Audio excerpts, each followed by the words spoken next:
All right, what is going on YouTube? It is Matt here, back again for another video. And in this video, I wanted to show you and explain to you, why people are having a hard time saving, why they're not prioritizing saving. And I think it comes down to a few common issues. So my name is Matt. I'm a medical device sales rep. I'm really big into real estate finances, that kind of thing. Would love to share, kind of what I've learned along the way with all of you.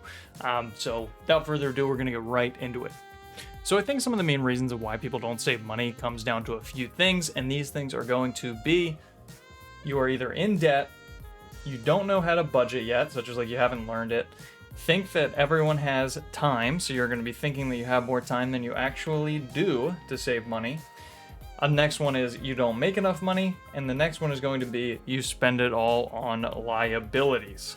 So with all this being said, I did want to give some things that people should be looking out to toward savings goals and some things that are going to help them along the way towards living more of like a saver kind of lifestyle.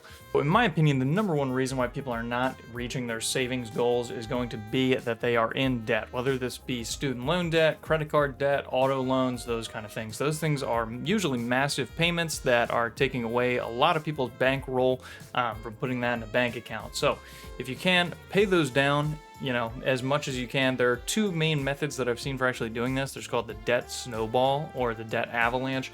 So the debt snowball is the one where you take the smallest interest rate first, pay that down. It helps, for your emotions and for your well-being to see that actually disappear on your debt. So that's why they call it the snowball. You get the smallest ones first. It kind of just rotates and goes down the mountain. Now, the debt avalanche is going to be paying the biggest ones first. Mathematically, this is the way to go, but mathematically, this is also the hardest one to do because you're paying your giant debts first, so it can be a little bit beating on, your emotions if it takes a while to pay down the largest one first.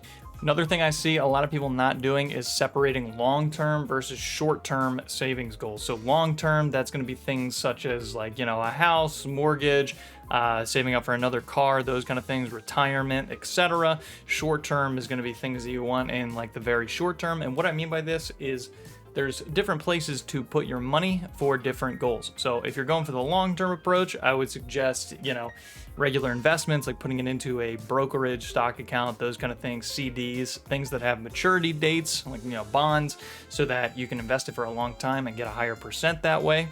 If you're looking for something that's very short term, you can either put it in a money market account, a high yield savings account, those kind of things. So you can sort of pull from them right away, but you may not get as high returns in the long run.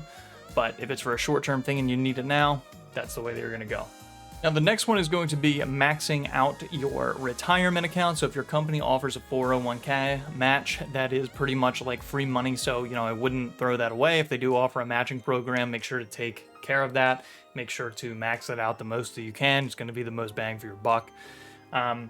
You can also do the traditional IRA because you're able to tax deduct that, or if you wanted, to do a Roth IRA kind of thing, then you're able to withdraw that tax free. So they all kind of like have their incentives and whatnot, but those are ways that, you can meet your savings goals and, help out that way. And the last thing here is banks have different savings rates, other kind of things. So, make sure it's like shopping for insurances.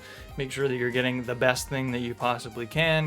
There are all different banks like Wells Fargo, Bank of America, Chase, all those. They offer different savings account yields. So make sure that you get the best one possible for you. So at the end of the day, that is all that I got for you. That's different ways to save your money and the main reasons why people aren't as good at saving as they should be. So feel free to subscribe to the channel. Peace.